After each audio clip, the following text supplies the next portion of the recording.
I caught my wife cheating on me with her coworker, but when I confronted her, she accused me of SA, which ruined my reputation and made me lose custody of my son. But 2 weeks later, my son sent me an email of evidence against her, and now her life is ruined and she is begging for forgiveness. The last few months of my life have been absolute hell. I would never wish this on anyone, except my ex-wife, who I have now begun to hate. She is the most evil person I have ever had the misfortune of associating with, and I don't even know how I fell for someone as wicked as her. Maybe it's something she does. She just turned off her evil part and pretended to be an angel for years. Maybe she wasn't pretending, and she's now changed into a horrible woman. I don't know what it is, and I'm sorry if I'm rambling, but I need to get everything out. I haven't been able to say anything to anyone, and I haven't been able to ask for support. All my friends side with her over me, and it's all because of her. I, 44 male, got married to my now ex-wife, Pamela Pam, 39 female, these are fake names, 15 years ago. We met at a club and hit it off from there. We dated for around 2 years and then got married. As far as I can remember, the relationship was great. She never showed any red flags, and even her family seemed nice. I can't say I missed clues about her true nature because everything was normal, better than normal. She got pregnant right after we got married, and we had a son, Oliver, now born. I noticed a change in her. It was slight at first, and I thought it was postpartum depression. That was a tough time for our marriage because I didn't know how to deal with her or her depression. I was willing to learn, but I wasn't perfect, and I admit that. In later years, she told me she felt unsupported by me, even though she knew I was trying. Somehow, for her, it wasn't enough. I respected that. We talked it out, and I thought we were fine. But deep down, I felt she resented me for it, even though she always said it was in my head and she was over it. After Oliver turned 1, she told me she wasn't open to having another baby. She stated it very matter-of-factly, which surprised me because we had always talked about having a large family. There was never any discussion, though I would have wanted it. By then, I could sense things were a little icy between us, and I didn't want to make it worse, so I let it go. After all, she was the one who had to go through the pain of pregnancy and delivery. It killed me, the reality of having just one child, but I reconciled myself to it. If that was to be my new life, then so be it. I would adjust. Despite the initial roadblocks after marriage, we were a happy family, at least that's what I'd like to think. Pam had left her job after we got married because she wanted to be a stay-at-home mom, but once Oliver turned 5, she said she wanted to go back to work. I was a little hesitant because we didn't have any family around, and daycare would be expensive, but we talked finances and realized we could afford it. She said, more than the practicality of it, she wanted to work because she had completely lost her sense of identity and was in a dark place mentally. That was enough for me to drop any argument, and she started working again. Opposite to what I believed, her work made her livelier. She was more involved with Oliver, she was happier, and things were better than ever. I had always thought the burden of work would make her spiral, but it was the complete opposite, and I was very happy for her. I never knew this wretched workplace would end up being the cause of my ruin. When COVID hit, a lot of employees from her firm were laid off. It's a small local company, and it was initially mostly full of older people. But during COVID, things got bad, and the company was acquired by a bigger firm that let go of most of the old staff. Pam, thankfully, made the cut, but her work turned remote. Initially, she couldn't adapt to the new culture at her workplace, it was very different from before, and she was always complaining. I even told her if she didn't like it, she could quit, but she was adamant about not wanting to sit at home. There was a hiring slump, and she didn't want to be unemployed. Gradually, she got used to the new work culture, and things were like before. Her office went hybrid, she was supposed to work from the office, at least that's what she told me, and I believed her. When she started going back to the office, things changed. She would stay late for work, she'd be very tired when she got home, and whenever I asked what was going on, she would only say the workload was a lot, which was believable. That's why she was always exhausted. Any free time she had, she preferred to spend with Oliver. It was as if we had gone from being husband and wife to roommates. Any attempt I made to address the issue or remedy things was met with complete ignorance. It was very frustrating, and I've been stressed and annoyed for the better part of 2 years now. I tried everything.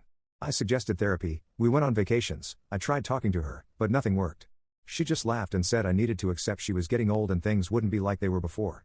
And she was so good at convincing me that I was actually manipulated by her. She had gaslit me so badly that I began to see myself as the bad guy for wanting to have a functional relationship with my wife. So I just let it be, at least on the surface. But all of this was eating away at me, and I had a sinking feeling something was wrong. I had no reason to suspect her, no proof, no evidence of foul play, nothing. But part of me knew something was wrong, and I had to do something to find out what it was. I hate to admit it, but I started checking her phone last year. For 2 or 3 months, I checked her phone almost every day. I thought I might find evidence of an affair or anything fishy. I checked her call logs, texts, emails, everything. But I never found anything. Soon, it felt like every time I looked at her phone, I wanted to find something. At least then, I wouldn't feel so guilty about doubting her. But I never found anything. After 3 months, I realized maybe I was being paranoid, and it was time to take things at face value. I knew nothing was wrong in the sense that she wasn't doing anything, and maybe this was how couples were when they got older. It wasn't ideal, not by far, but there wasn't much I could do other than accept it. So, for most of the time, I was stressed and paranoid about her all the time. I wasn't overthinking myself to death, worrying why she was behaving like this. Things even got a little smoother between us. We were spending more time together, and I finally began to feel the darkness was lifting from our marriage. Little did I know it was about to collapse. In February this year, I wanted to surprise Pam at work. I knew where she worked, and I decided to go over and bring her favorite flowers. I even confirmed with her that she'd be at the office, and she said she would. To my shock, when I went there, the woman at reception told me Pam wasn't at the office. I asked when she would be back, and she looked puzzled, asking what I wanted from her. I told her I was her husband and had come to surprise her and requested that she not tell Pam I was there. She looked at me in shock, and then her expression changed. That's when I knew in my gut something was wrong, and this little adventure of mine wasn't going to end well.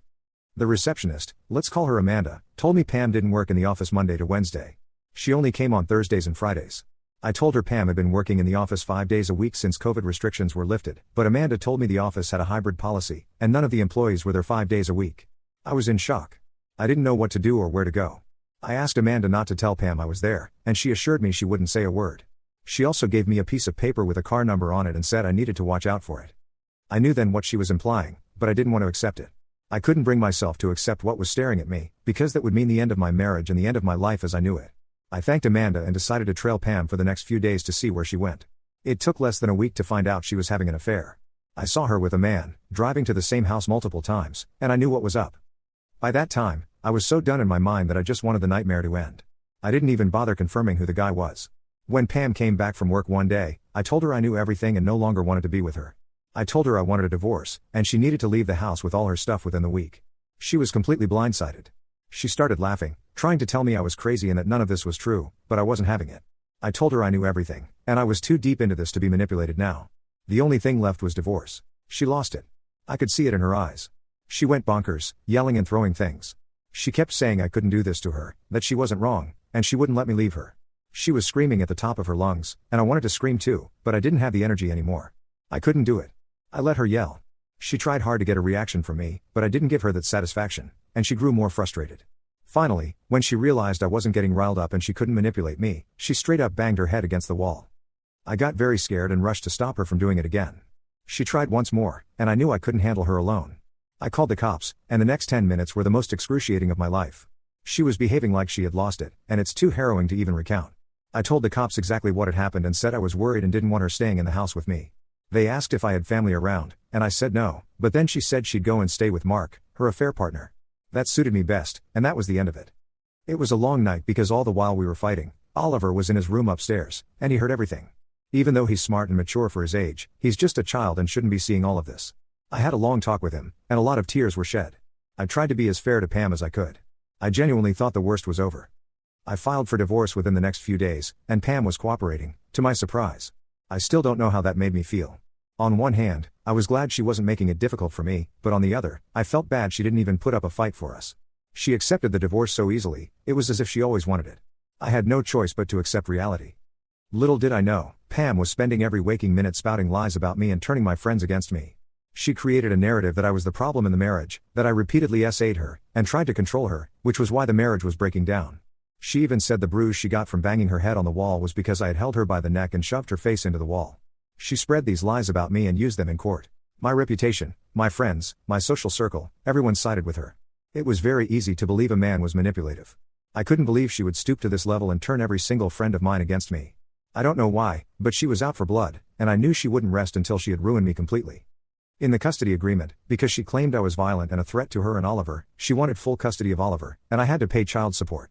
Oliver resisted, saying he wanted alternate weekends, but for some reason, the judge ruled in her favor. She was granted full custody, and I had visitation on weekends. I also had to pay a hefty amount in child support, which I didn't mind. I was just devastated she was going to take Oliver away from me. He was the only one I had. My marriage was over, and my friends were gone, thanks to her. Oliver was the only thing I had left, and she was hellbent on taking him too. I tried pleading my case, but everyone had made up their minds. They decided I was the problem, and she was the victim, and the ruling went accordingly.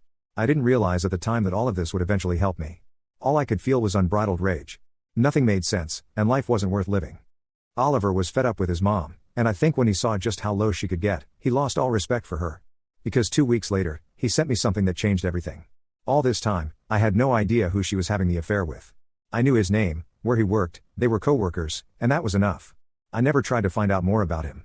But my genius of a son was on with his mother and her affair partner, and he decided to take matters into his own hands. 2 weeks after the divorce and custody were finalized, he sent me an email. In it were details that shook me to the core. The email detailed who the affair partner was and the fact that he was trying hard to cover up the affair because the blowback would be immense for both him and Pam. Pam had told everyone in the office that we were already separated and on the verge of getting divorced. Oliver overheard this while staying there and relayed it to me. The best part was that Mark was the son of the company's owner. So while that meant he was loaded, it also meant any transgression would be hot gossip in the firm. And the most wonderful part for me, but completely disastrous for them, was that Mark's father didn't know about the affair. He certainly didn't know about Pam's divorce or the mess she created. This was too much ammo for me not to use. Had things been different, I would have wallowed in my own tears and let them be, but the mudslinging during the divorce process completely broke me and my social circle. Pam wanted to isolate me from everyone, including my son, so now I was going to get back at her. It could backfire, but at this point, I had nothing left to lose. Mark and Pam were already having problems, but Oliver didn't know why, and I didn't want him to get involved further. I told him he had done enough, and now he didn't have to do anything else. It's a pity he put himself in the middle of this. He's just a kid and shouldn't be gathering evidence for his wronged father to frame his mother. I never wanted this for him, but I also can't help it. I tried to keep the family together as long as I could, but I couldn't go further with a cheater. I emailed Mark's dad with all the details of the affair, the photos, the proof, everything, and said I preferred if we talked first before he took any action. I'm going to wait a few days for a reply, and if I don't get one, I'll have to find other ways to reach him. I'm not letting them off the hook easily, especially not Pam. She needs a taste of her own medicine. She needs to know what it's like to be completely socially rejected. Update 1. Mark's dad finally replied to my email. I don't think it was him but rather his team because the email sounded very formal and dry. At first, I thought he was going to ignore it and I wouldn't get my revenge. He asked to meet me at a nearby restaurant after 5 p.m., but I worried that this would be a dead end and nothing would come of it. The email just said, "Mr. Anderson would like to meet you regarding your email." Part of me didn't want to go because I felt this was a dead end, but I made myself go, and I'm glad I did because now things are about to get exciting. When I sat there, it was awkward at first. It had to be one of the strangest meetings of my life, but we gradually started talking. I told him everything I knew about Pam and Mark's affair. I was very detailed in how I found out about it. I didn't mention Amanda because I didn't know if Mr. Anderson was on my side, and I didn't want her to get in trouble for trying to help me. He listened intently, asking a few questions here and there. He kept a straight face, and it was impossible to tell what he was thinking. When I finished, he told me he'd take things into his own hands. I was frustrated and asked whether I should expect any action or if it would just be left as is. I told him if he didn't plan to do anything, that was fine, but I'd appreciate knowing because I didn't want to hold out hope for any justice. My wife had failed me, the court had failed me, and my friends had failed me. I just wanted to know if I should expect anything at all. Mr. Anderson sighed deeply and said he understood what I was going through and that he would take Pam and his son to task. He said their firm had a strict no-dating policy, and since Pam violated that, there would be serious consequences for her. He also said he had completely lost trust in Mark because he was tired of covering up his philandering ways. I told him, even though I didn't like the guy, Pam and Mark had been together for 2 years. Mr. Anderson told me something that made me want to both laugh and cry. He said Mark had a fiancée of 5 years in another city, whom he met Thursday to Sunday. All this drama with Pam was just that, drama. He was leading a double life, and Mr. Anderson said Mark's fiancée was a very sweet girl, and he'd make sure her heart wasn't broken. He repeatedly told me not to worry and that he'd handle it. He assured me that while my wife, the courts, and my friends had failed me, he would not. I honestly felt so relieved after talking to him, and I'm anxious for the storm that's about to come. The anticipation is killing me but also giving me an adrenaline rush. As for Oliver, he doesn't know what I've done with all this information. He's a kid and shouldn't be part of this drama. I talk to him like things are fine. I know he's unhappy, and my repeated suggestions of therapy are being shot down by Pam, so I don't know what to do. I'm meeting him in a few days, and I'm thinking of quietly signing him up for therapy because he needs it. I don't want him to lose hope just because his mother turned out to be awful. He's too young for that. As his father, I'd have failed if I can't protect him from losing his happiness. Update 2. The fan has hit the SHT, and I'm here for the drama. Pam called me asking if I could take Oliver for the week because something was up at work, and I immediately knew what was happening. I got him, and that's when it got fun. 3 days into having Oliver with me, Pam called, saying she needed my help, that she had lost her job and had nowhere to go.